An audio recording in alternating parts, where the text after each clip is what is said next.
What I want to do now is I want to shift gears and sort of go back to the beginning now that we've sort of set the table with the various terms and the way they function in this paradigm that I'm laying out.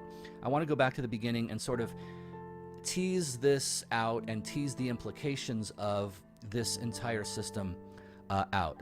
And again, I shouldn't have called it a system, because a system, that's imperial strong language. It's not a system.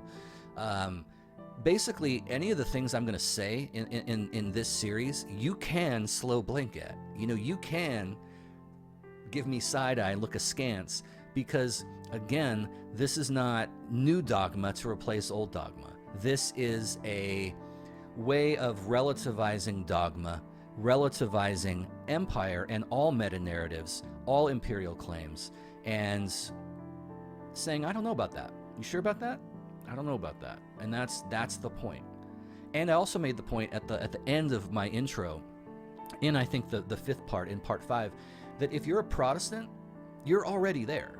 Right? You're all like, I'm not, if you're a Protestant, I'm not asking you to adopt some foreign stance.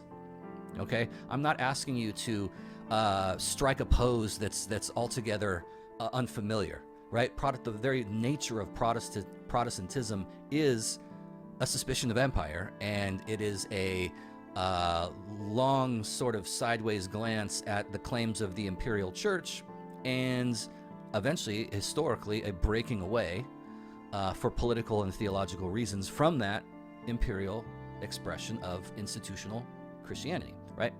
So if you're a Protestant, you're already a heretic.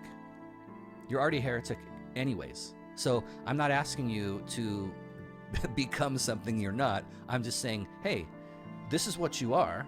You can lean into this, because there's a lot more to all this. There's a lot more treasure and beauty to be mined from this religion that we call Christianity than perhaps you've yet to discover.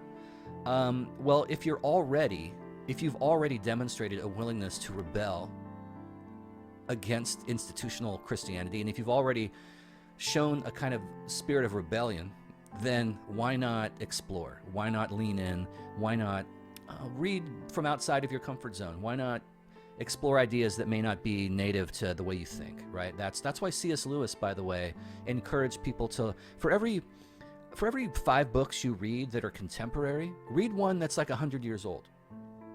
Because it's not that we don't have blind spots and they did. Everyone has blind spots. But the fact that our contemporary blind spots are blind spots means that by definition, we don't know about them, right? That's what makes it a blind spot. It's something that's missing. You just don't see it in the way you look at the world. There's some sort of blindfold over your eyes when it comes to this or that specific topic. And so C.S. Lewis's point was not that they didn't have these in the past. You should read old books. His point was that their blind spots back then were different than ours today.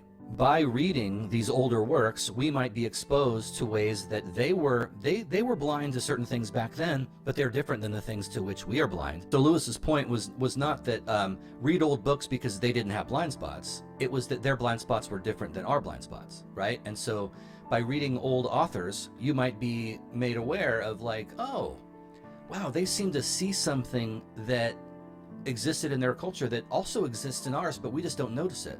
We become colorblind to this particular issue. And so reading old books helps us with that.